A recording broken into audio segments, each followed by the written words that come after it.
Api di Bukit Menoreh. Cerita, Esa Mintarja. Audiobook, novel silat. Bab 9. Agung Sedayu menarik nafas dalam-dalam. Katanya di dalam hati, ya, seandainya demikian. Tetapi aku akan berlatih terus. Aku ingin untuk benar-benar menjadi orang yang berhak mendapat penghormatan yang demikian. Tuan, Sekar Mirah itu berkata lagi, untuk mencapai tingkat yang seperti Tuan, berapa lama waktu yang Tuan perlukan? Agung Sedayu terkejut mendengar pertanyaan itu. Pertanyaan yang tak diduga-duganya. Apalagi dari seorang gadis. Karena itu untuk sesaat ia tidak menjawab. Sehingga Sekar Mirah itu berkata pula, Kakang Swandaru pun selalu berusaha untuk melatih diri. Namun apa yang dicapainya itu sama sekali tak berarti. Orang-orang di Sangkal Putung sampai saat ini, yang paling dibanggakan oleh Paman Widura adalah Sidanti. Dada Agung Sedayu berdesir mendengar nama itu.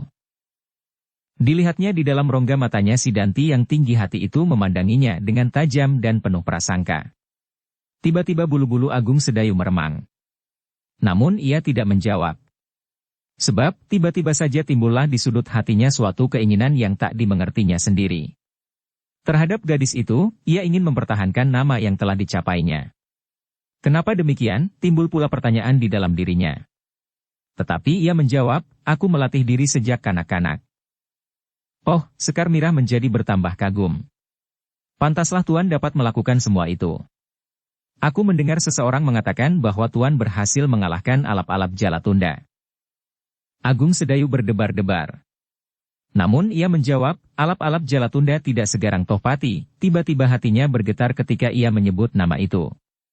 Meskipun demikian, ia berusaha untuk tetap tersenyum. Sekar Mirah mengangguk-anggukan kepalanya dengan bangganya. Agung Sedayu itu telah dapat diajaknya bicara.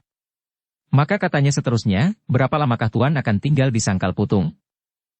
Aku tidak tahu, jawab Sedayu, kalau Kakang Untara sudah ditemukan, aku akan segera kembali ke Jati Anom, dan Kakang Untara akan kembali ke Pajang.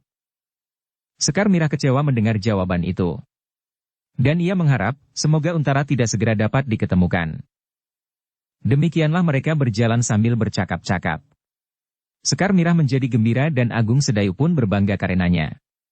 Tanpa disadarinya Agung Sedayu telah banyak bercerita tentang kademangan-kademangan yang pernah dicapainya dalam perjalanannya dari Jati Anom. Diceritakannya tentang si Pandai Besi dan 3 kawannya yang terbunuh, dan alap-alap Jalatunda yang mencegatnya di Bulak Dawa. Namun setiap kata diucapkan, terasa sebuah goresan yang pahit di dalam dadanya. Ingin ia mengatakan apa yang sebenarnya, namun ia tidak mempunyai keberanian, dan bahkan akhirnya ia sengaja menyombongkan dirinya untuk menyembunyikan kekerdilannya.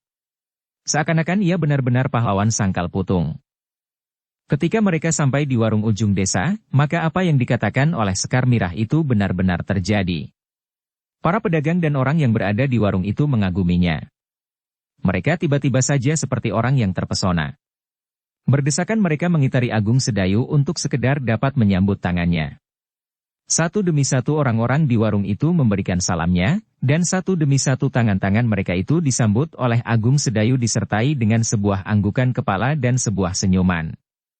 Namun tak seorang pun di antara mereka yang mengetahuinya, bahwa di dalam dada anak muda itu bergolaklah kecemasan dan kekhawatiran yang dahsyat. Sekar Mirah yang memperkenalkan Agung Sedayu itu pun ikut berbangga pula.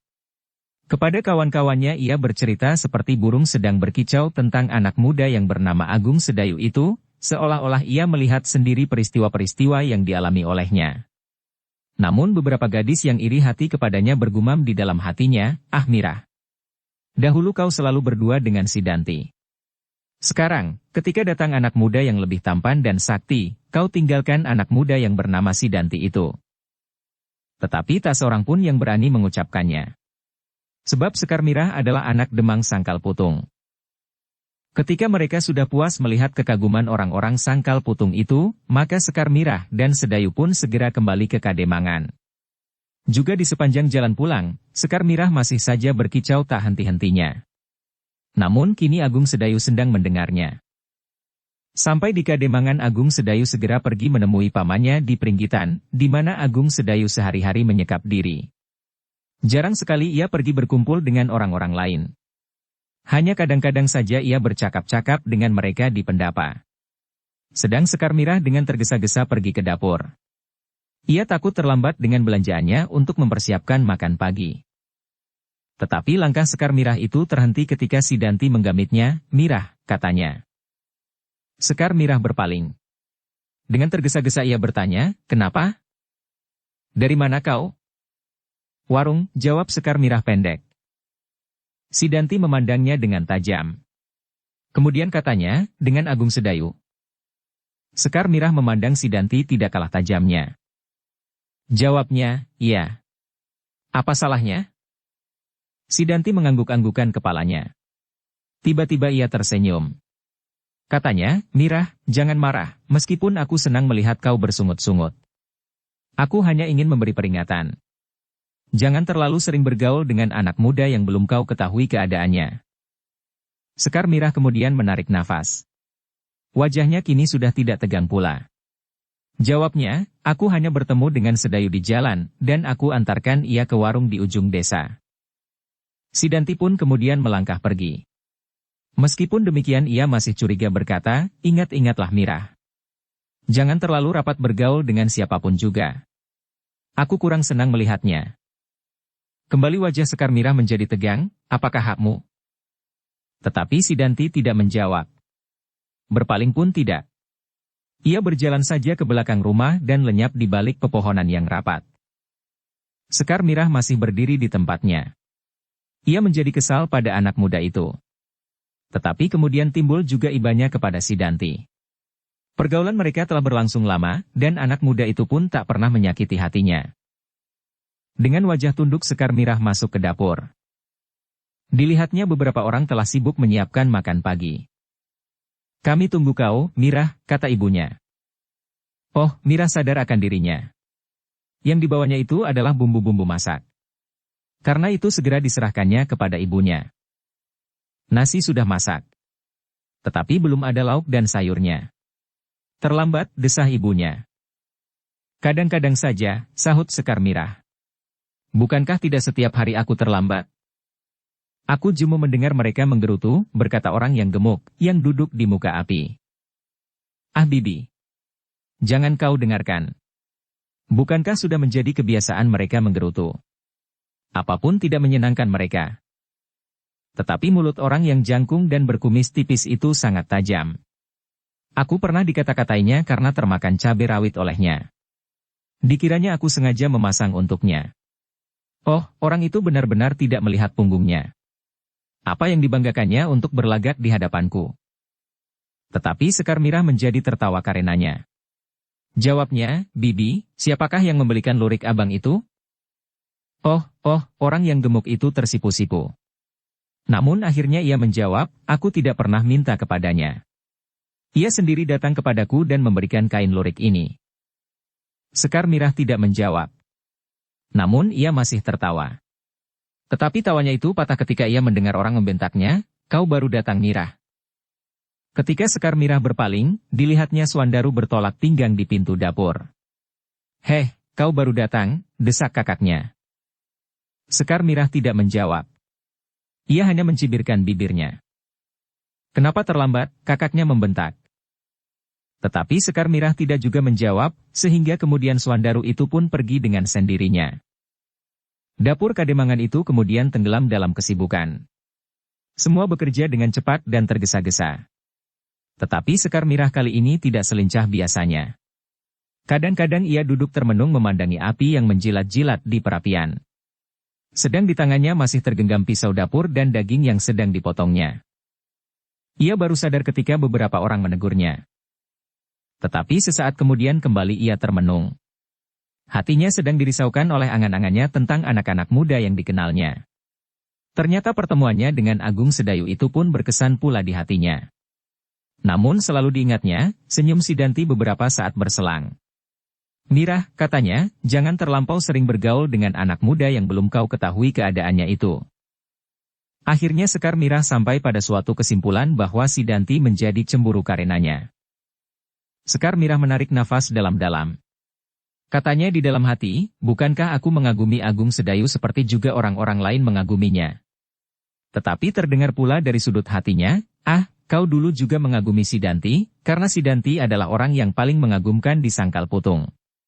Apa katamu kalau kelak datang Untara yang lebih sakti dari adiknya? Apakah kau akan mengaguminya pula berlebih-lebihan dan melupakan orang-orang lain? Oh, Sekar Mirah memejamkan matanya.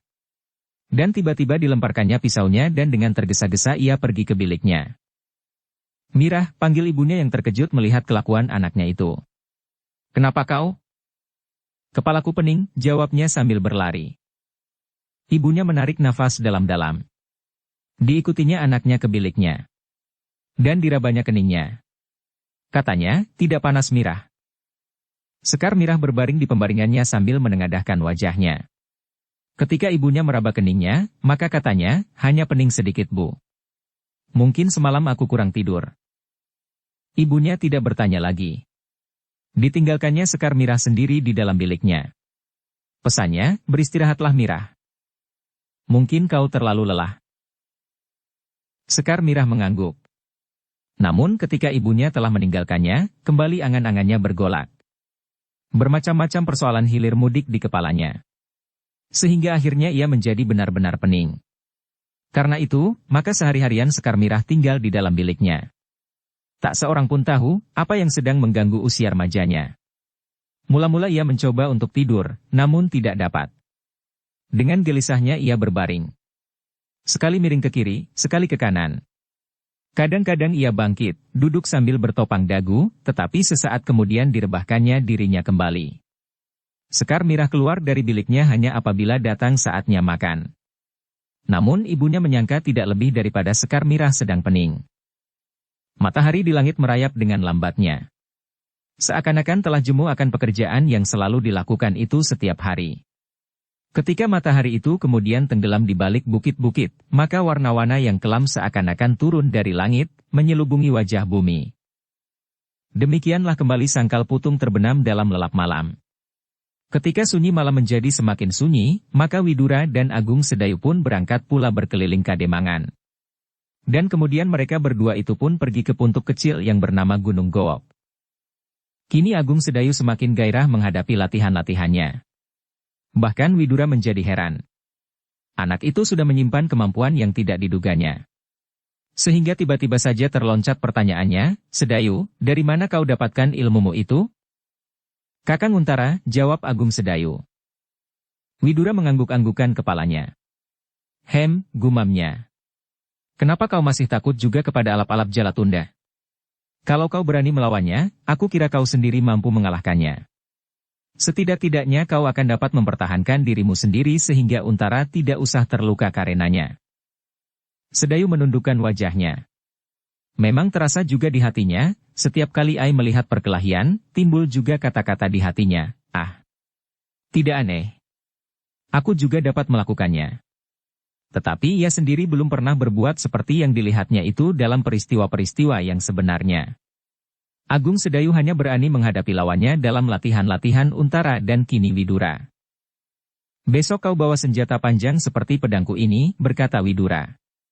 Apakah kau pernah juga berlatih dengan pedang? Sedayu mengangguk. Pernah, jawabnya. Ayah pernah memberi aku beberapa petunjuk, dan Kakang Untara pun pernah memberi aku latihan-latihan dengan pedang, perisai dan tombak. Aneh. Aneh, gumam Widura. Apa yang aneh Paman? Bertanya Sedayu. Kau, jawab pamannya. Hampir aku kehilangan akal karena kedatanganmu Sedayu. Aku berterima kasih karena kau telah memberitahukan kepada kami bahaya yang akan menerkam kami. Namun seterusnya kau menjadi beban yang hampir tak tertanggungkan. Wajah Agung Sedayu menjadi semakin tunduk.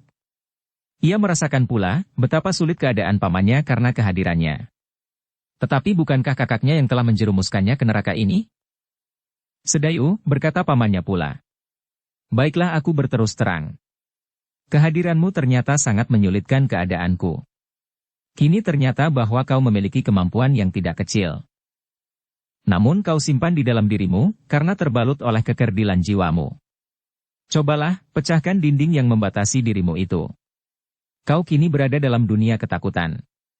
Kalau sekali kau berani melampaui batas itu, batas antara ketakutan yang membelenggumu dan kebebasan bertindak yang dilambari oleh keberanian, maka kau merupakan anak muda yang benar-benar mengagumkan.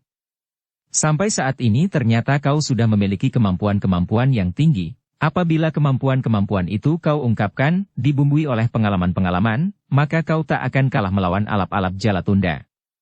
Kelak kau akan tetap menjadi pahlawan di mata rakyat Sangkal Putung. Kau tidak akan cemas lagi berhadapan dengan bahaya apapun. Kata-kata itu bukanlah yang pertama kali didengarnya. Kakaknya pernah juga berkata demikian. Dan hatinya sendiri pun berkata demikian pula. Namun bagaimana? Apabila bahaya itu benar-benar datang, maka hatinya berkerut sekecil biji sawi. Sedayu menarik nafas. Katanya di dalam hati, kenapa manusia di dunia ini harus berkelahi satu sama lain? Namun ia tidak dapat mengingkari kenyataan, bahwa masih ada manusia-manusia yang ingin selalu memaksakan kehendaknya kepada orang lain, manusia-manusia yang ingkar kepada sumbernya yang memberi manusia kebebasan untuk melakukan pilihan. Selama manusia tidak menghormati kebebasan yang berasal dari sumber hidupnya, maka selama itu masih akan ada bentrokan-bentrokan di antara sesama.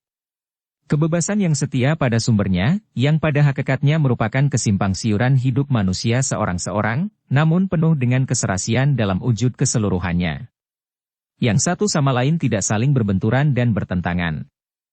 Apabila setiap orang menyadari keadaannya serta patuh pada hakikatnya, sumber hidupnya yaitu kekuasaan Tuhan yang Maha Tinggi, maka manusia akan menemukan kedamaian lahir dan batin. Tetapi ternyata manusia telah memiliki arti sendiri bagi kebebasannya. Kebebasan yang mutlak, yang tak dapat dikekang oleh dirinya sendiri sekalipun. Yang bahkan kebebasan itu telah dipakainya untuk mengaburkan arti dalam hidupnya. Dengan demikian maka hilanglah keserasian hidup antara manusia. Dan timbullah pertentangan di mana-mana, peperangan dan pembunuhan. Perkosaan terhadap peradaban manusia itu sendiri. Demikianlah Agung Sedayu harus melihat kenyataan itu. Apakah ia harus menelan keharusan yang dipaksakan orang lain atasnya? Keharusan yang bertentangan dengan haknya. Tetapi betapa ia menyadari keadaannya, namun dinding yang membatasi dunianya itu tak mampu dipecahkannya. Dinding yang selalu menyekapnya dalam ketakutan dan kekhawatiran. Meskipun demikian, niat untuk melakukannya kini telah semakin besar mengetuk dadanya.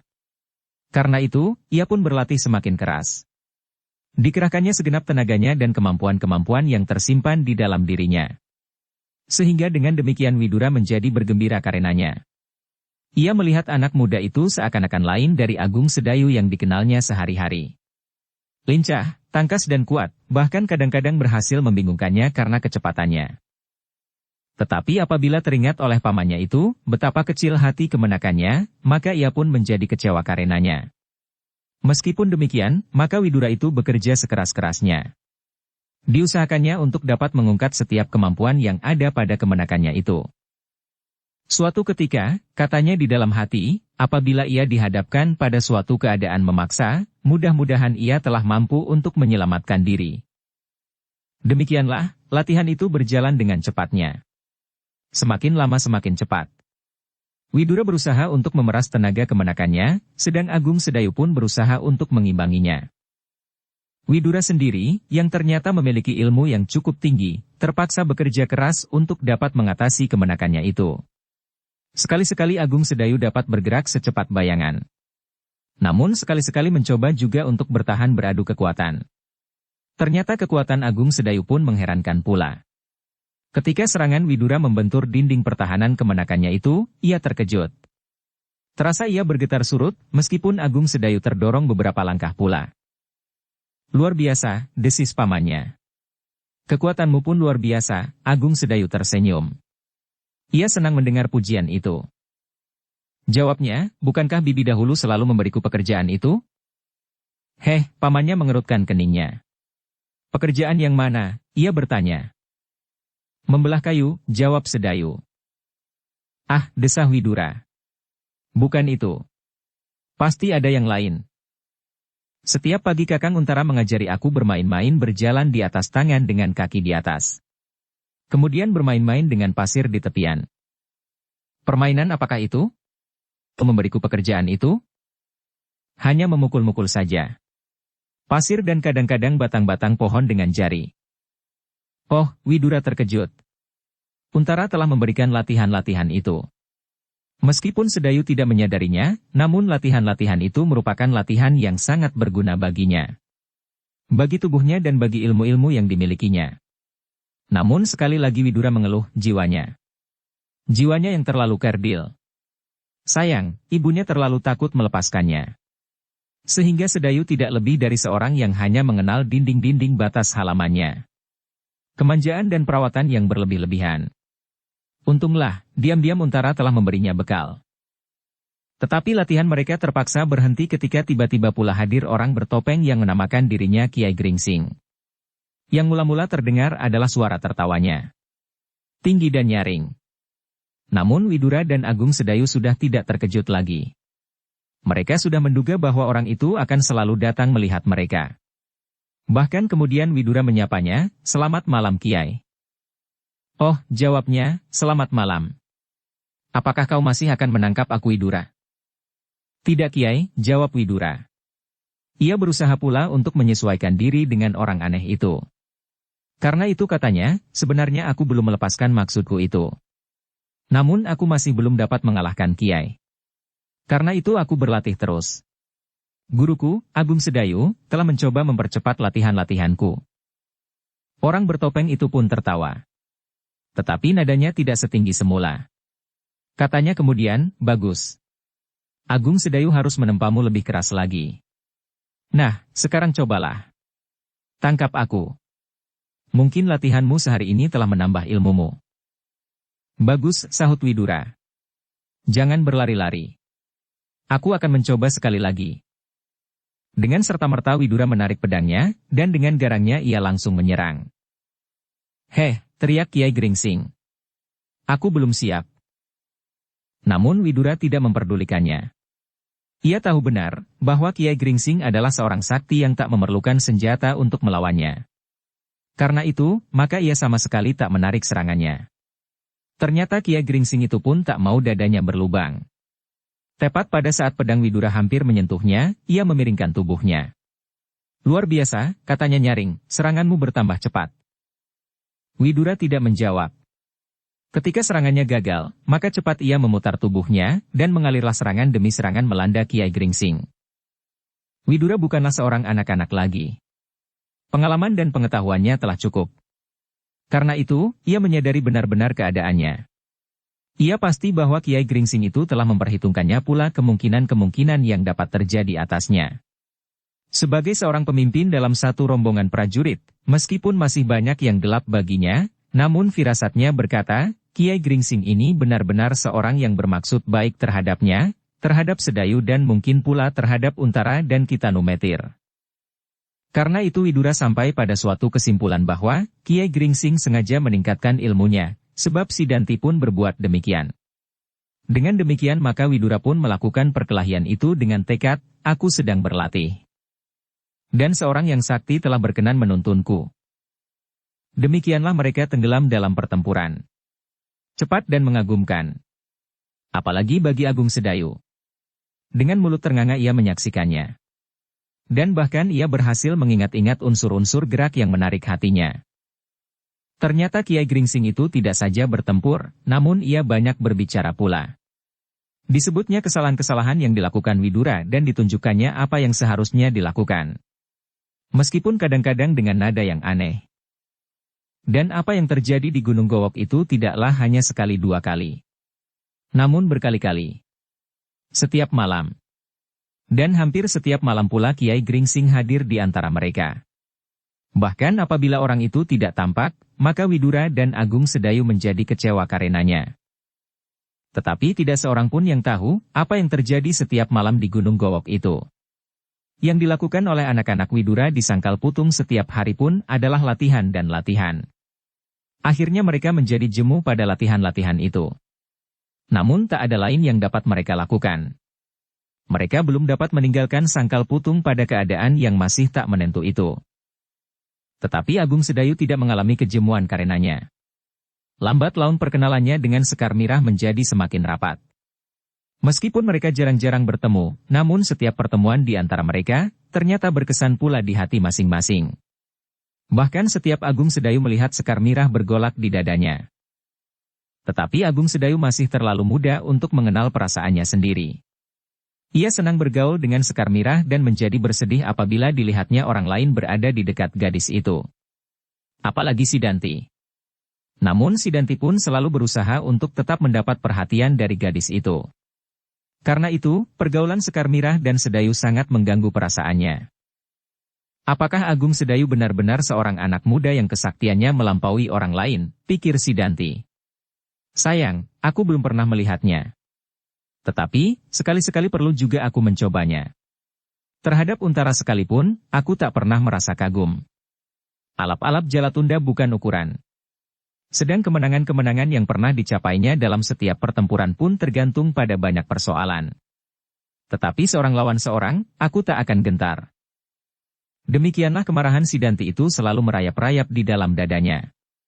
Sekali-sekali ia masih dapat menahan arus perasaannya itu, tetapi kadang-kadang hampir-hampir ia tak mampu lagi.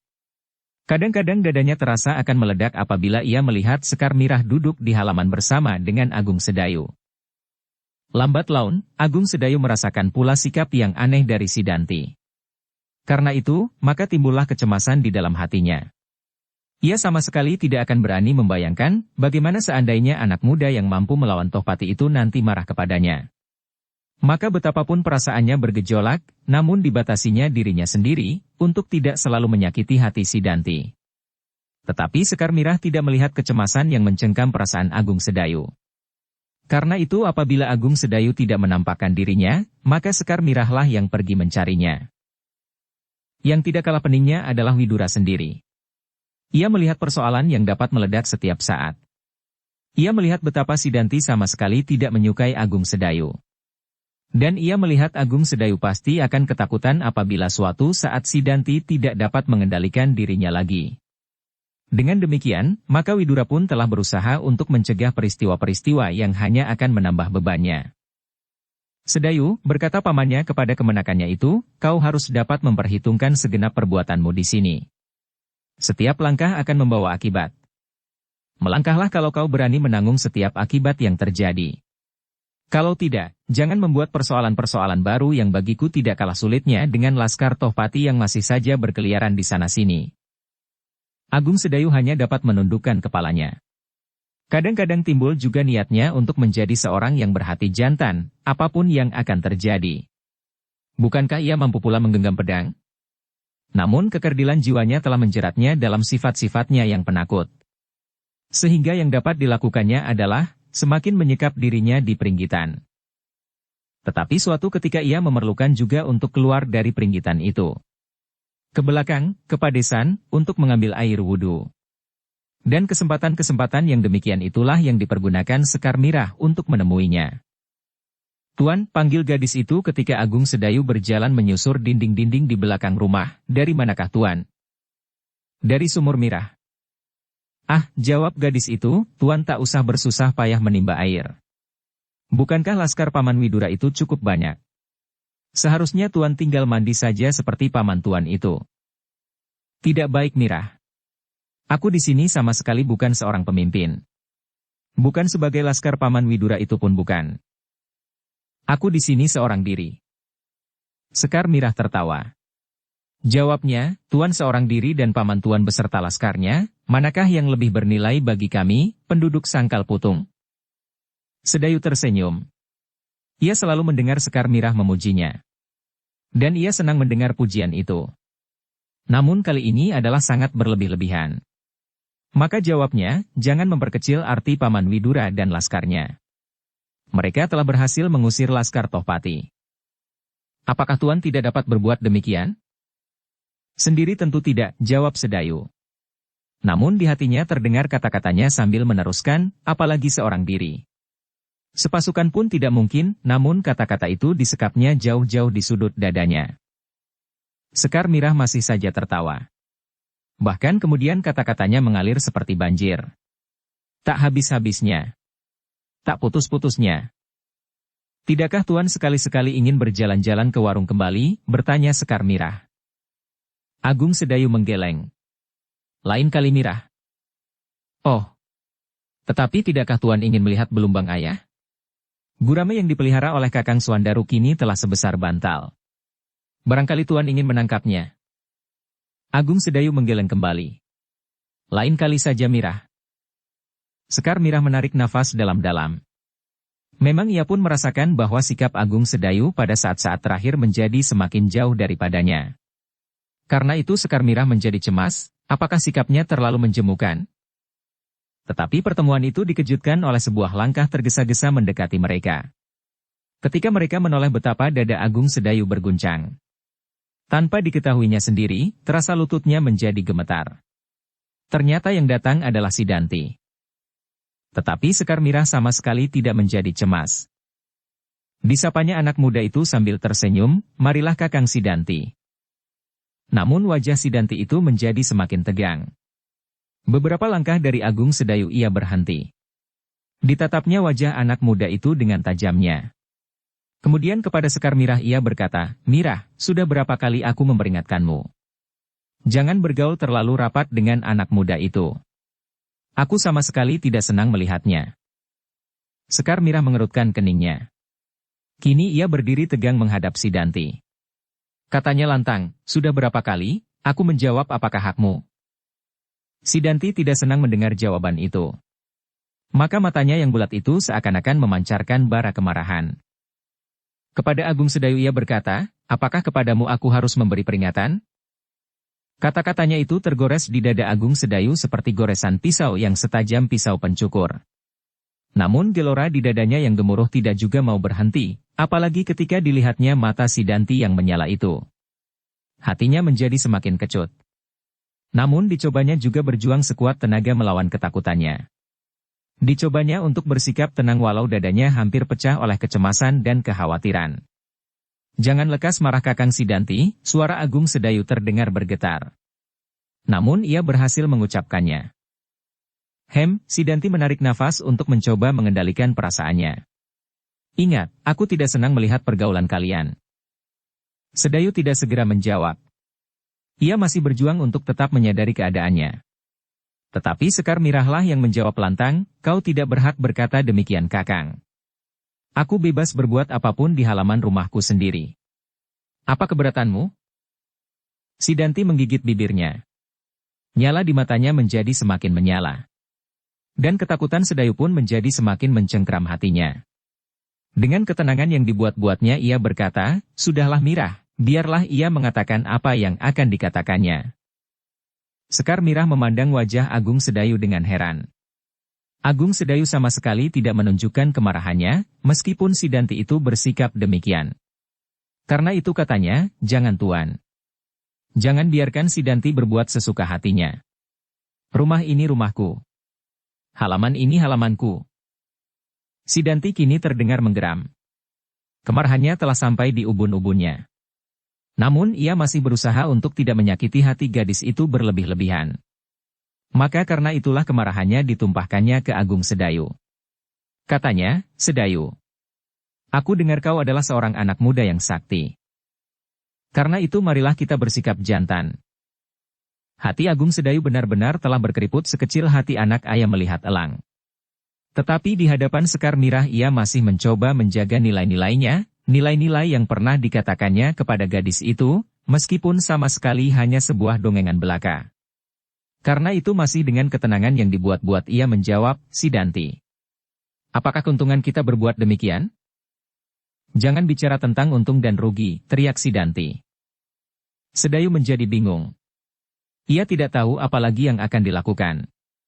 Sedang Sekar Mirah pun menjadi semakin heran melihat sikap Agung Sedayu. Kenapa Sidanti itu tidak saja dipukulnya sampai setengah mati? Suasana kemudian tenggelam dalam ketegangan. Sidanti berdiri dengan kaki renggang, siap untuk melancarkan serangan atau bertahan terhadap setiap kemungkinan. Namun Agung Sedayu masih saja berdiri dalam sikapnya. Tenang. Ketenangan yang gelisah. Karena itu Sekar Mirah menjadi semakin tidak mengerti. Betapapun orang bersabar hati, namun bagi Sekar Mirah sikap Sidanti itu sudah berlebih-lebihan. Apalagi ketika kemudian Sedayu berkata terputus-putus, "Kakang Sidanti, jangan kita memberi contoh kurang baik terhadap laskar Paman Widura. Pertentangan kita sama sekali tidak menguntungkan siapapun juga, selain laskar Tohpati." Sidanti kembali menggigit bibirnya. Ia merasakan kebenaran kata-katanya Sedayu. Karena itu maka ia berdiam diri untuk beberapa saat. Dan kembali suasana yang tegang itu menjadi diam. Kemudian kediaman itu dipecahkan oleh sebuah suara nyaring di sudut rumah, "Siapa yang ribut?" Dan muncullah seorang anak muda yang gemuk pendek. Suandaru. Ia berhenti ketika dilihatnya Sidanti dalam kesiapan, Sedayu yang seakan-akan masih tenang-tenang saja dan adiknya Sekar Mirah. "Apa yang terjadi Mirah?" bertanya anak itu. "Kakang Sidanti memaksa aku untuk menuruti kehendaknya," jawabnya. Sidanti terkejut mendengar jawaban itu. Sedayu pun terkejut pula. Dan terdengar gadis itu meneruskan, "Menurut Kakang Sidanti, aku tidak boleh bergaul dengan setiap laki-laki kecuali Kakang Sidanti sendiri." "Mirah," potong Sidanti. Tetapi Sekar Mirah berkata terus, "Ia mengancamku." "Nah, apakah haknya?" Suandaru memandang Sidanti dengan tajamnya. Telah lama tertanam bibit-bibit ketidaksenangannya terhadap anak muda itu. Karena itu ia berkata acuh tak acuh, "Jangan hiraukan Mirah. Anggaplah kata-katanya seperti angin malam. Gemerisik dan lenyap bersama embun pagi." Sidanti adalah anak muda yang masih berdarah panas. Kata-katanya itu benar-benar menyakitkan hatinya. Karena itu tiba-tiba saja ia meloncat dan menampar mulut Suandaru seperti pernah dilakukannya. Suandaru terkejut, namun ia tidak mampu untuk menghindar. Terasa sebuah sengatan yang dahsyat di pipinya sehingga ia tersentak mundur. Namun Suandaru itu tidak berhasil mempertahankan keseimbangan tubuhnya, sehingga ia terbanting jatuh, bersamaan dengan pekik adiknya Sekar Mirah. "Kakang Suandaru," teriaknya. Suandaru berguling beberapa kali. Kemudian dengan susah payah ia duduk. Dirasakannya kepalanya pening dan ketika ia mengusap mulutnya, tampaklah tangannya menjadi merah. Darah kembali menggigit bibirnya. Ia merasakan kebenaran kata-katanya Sedayu. Karena itu maka ia berdiam diri untuk beberapa saat. Dan kembali suasana yang tegang itu menjadi diam. Kemudian kediaman itu dipecahkan oleh sebuah suara nyaring di sudut rumah, "Siapa yang ribut?" Sekar Mirah memandang Sidanti seperti memandang hantu. Betapa gadis itu menjadi marah sehingga mulutnya bergetar. Namun yang dapat diucapkannya hanyalah, "Kau setan, Sidanti." Pekik Sekar Mirah ternyata didengar oleh beberapa orang yang sedang terkantuk-kantuk di pendapa. Beberapa orang berlari-larian ke belakang rumah. Mereka tertegun ketika melihat Suandaru masih duduk di tanah dan dari mulutnya mengalir darah. Di antara mereka berdiri dengan dada yang bergolak pemimpin laskar di sangkal putung itu. Widura. Dengan tajam Widura memandang satu demi satu setiap orang yang berdiri di belakang rumah itu. "Sidanti, Sedayu dan Suandaru." Katanya di dalam hati, "Celaka." Suandaru terlibat pula. Sidanti masih berdiri seperti tonggak. Kaki-kakinya yang kokoh seakan-akan jauh menghunjam ke dalam bumi. Dengan wajah yang tegang ia berdiri menunggu apapun yang akan terjadi. Namun ia sudah terlanjur mengayunkan tangannya. Dengan demikian segala akibat yang akan timbul pasti akan dihadapinya. Dalam ketegangan itu terdengarlah Widura menggeram, "Apakah yang terjadi di sini Sidanti?" Sidanti tidak segera menjawab. Sesaat matanya menyambar Agung Sedayu dan kemudian Sekar Mirah. Beberapa orang yang berdiri memagari mereka pun segera dapat menebak apa yang sudah terjadi. Hudaya mengangguk-anggungkan kepalanya sambil menyipitkan matanya, sedang Citragati dengan penuh perhatian menatap wajah Sidanti. Ketika beberapa saat Sidanti tidak menjawab, maka kembali Widura bertanya, kali ini kepada Agung Sedayu, "Apa yang terjadi Sedayu?" Agung Sedayu menundukkan wajahnya, mulutnya pun seperti terkunci. Karena itu Agung Sedayu juga tidak mampu menjawab pertanyaan itu. Yang terdengar kemudian adalah kata-katanya Suandaru, "Yang aku ketahui Paman, mulutku berdarah dan kepalaku serasa hampir terlepas." Widura berpaling ke arah Suandaru yang masih terduduk di tanah, "Berdirilah Suandaru," berkata Widura. Dengan susah payah anak muda itu berdiri. Beberapa orang berusaha untuk menolongnya dan menghapus darah yang masih juga meleleh dari mulutnya. Ketika Suandaru telah berdiri meskipun belum tegak benar, ia mencoba memandang setiap wajah yang ada di sekitarnya. Namun ayahnya tidak nampak. Meskipun demikian ia berkata terus, "Tangan Kakang Sidanti benar-benar seberat timah." Widura mengangguk-anggukan kepalanya. Kemudian kembali ditatapnya mata Sidanti, sehingga dengan nanar Sidanti terpaksa melemparkan pandangan matanya jauh-jauh. "Kenapa kau sakiti dia, Sidanti?" "Anak itu mendahului Kakang," sahut Sidanti. "Ah," Widura berdesah, "benarkah demikian?" katanya kepada Swandaru. Swandaru menarik nafas. "Ada dua orang saksi di sini. Sekar Mirah dan Agung Sedayu." Sidanti menelan ludahnya. Terasa dadanya menjadi berdebar-debar. Dan didengarnya kembali Widura bertanya, "Sidanti, apakah sebenarnya yang terjadi?" Sidanti kini tidak ingin bersembunyi di belakang berbagai alasan yang berbelit-belit. Maka jawabnya dengan dada tengadah, "Yang terjadi adalah persoalan antara aku dan Adi Agung Sedayu. Persoalan antara anak-anak muda. Karena itu sama sekali tidak bersangkut paut dengan kelaskaran Pajang di Sangkal Putung." Jawaban itu benar-benar tak diduga oleh Widura dan oleh siapapun. Sidanti mencoba meletakkan persoalan ini di luar campur tangan pihak-pihak lain. Karena itu maka Widura pun menjadi berdebar-debar pula. Katanya, "Aku adalah pemimpin Laskar Pajang di Sangkal Putung. Aku akan bertanggung jawab terhadap setiap peristiwa yang terjadi di sini. Apalagi di antara anak buahku sendiri.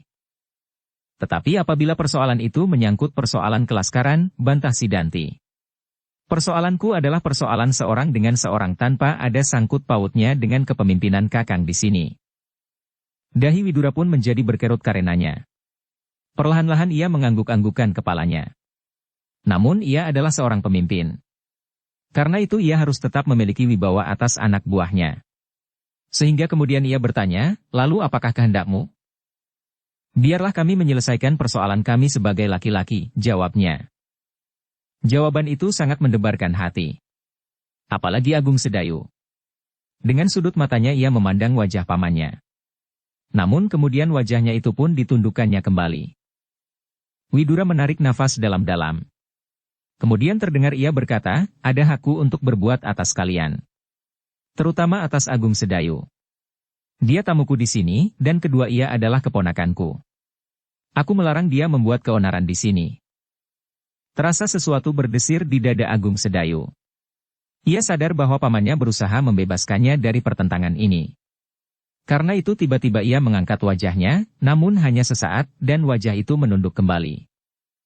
Beberapa orang menjadi kecewa karenanya. Terutama Sekar Mirah sendiri. Hudaya yang berdiri di samping Citra Gati berbisik, "Ah, Kakang Widura terlalu memanjakan Sidanti yang sombong itu, sehingga kemenakannya sendiri dikorbankannya. Aku ingin melihat sekali-sekali Sidanti itu dihajar orang. Bukankah ini suatu kesempatan yang baik?" Lihatlah betapa kecewa Angger Sedayu mendengar keputusan pamannya.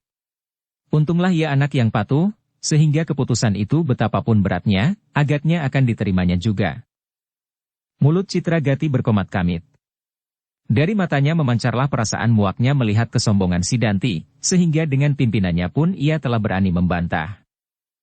Sedang Swandaru dengan wajah yang masam memandang Widura dari ujung kaki ke ujung kepalanya. Apakah mulutnya dibiarkan berdarah, dan Sidanti dibiarkannya begitu saja? Ia memang berharap, Sedayu turun tangan karena peristiwa itu. Ia mengharap bahwa apabila Sidanti marah, maka Agung Sedayu pun akan marah pula. Namun tiba-tiba pamannya mengambil keputusan yang tak diharapkan. Sesaat kemudian mereka dicengkam oleh ketegangan. Bukan saja orang-orang di sekitar Sidanti menjadi kecewa, namun Sidanti sendiri tidak kalah kecewanya. Sebagai seorang anak muda yang merasa dirinya mumpuni, Sidanti benar-benar ingin memperlihatkan kemampuannya. Ia yakin bahwa betapapun kuatnya Agung Sedayu namun ia pasti akan dapat bertahan. Bahkan terhadap Untara sekalipun. Karena itu, betapa ia menyesal, namun ketika ia akan menyatakan sesalnya, didengarnya Widura berkata, "Aku perintahkan kalian kembali ke pendapa." Sidanti memandang Widura dengan mata yang gelisah. Katanya, "Biarlah aku di sini." "Kau dengar perintahku," ulang Widura. Sidanti masih berdiri di tempatnya. Beberapa orang yang sudah mulai bergerak pun tiba-tiba berhenti dan memandang anak muda itu dengan hati yang tegang. Ketika Sidanti tidak beranjak dari tempatnya, terdengar kembali Widura berkata, "Sidanti, aku perintahkan kau kembali ke pendapa." "Aku di sini," jawabnya. Widura pun menjadi marah karenanya. Ia sadar bahwa Sidanti merasa bahwa kesaktiannya telah bertambah-tambah karena kehadiran gurunya yang menempanya. Namun Widura adalah pemimpin yang sadar akan kedudukannya. Karena itu, selangkah ia maju sambil berkata lantang, "Sidanti, untuk terakhir kalinya aku memberikan peringatanku. Kalau tidak, maka aku akan melakukan kekuasaan yang ada padaku. Tinggalkan tempat ini, dan pergi ke Pendapa." Tubuh Sidanti pun bergetar karena marah. Ia tahu benar bahwa Widura tidak lebih daripadanya, sehingga apabila Widura itu menyerangnya, maka ia tidak yakin bahwa ia tidak akan melawannya. Setidak-tidaknya aku akan dapat menyamainya. Bahkan mungkin melampauinya, katanya di dalam hatinya.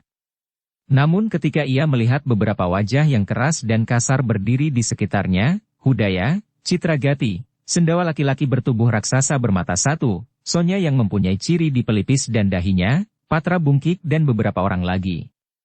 Meskipun Sidanti tidak gentar berhadapan dengan setiap orang yang berdiri di situ, namun kalau mereka maju bersama-sama dengan Widura untuk menangkapnya, maka ia pasti akan mengalami kesulitan. Karena itu ketika terpandang sekali lagi mata Widura yang menyala, Sidanti pun kemudian perlahan-lahan menggerakkan kakinya.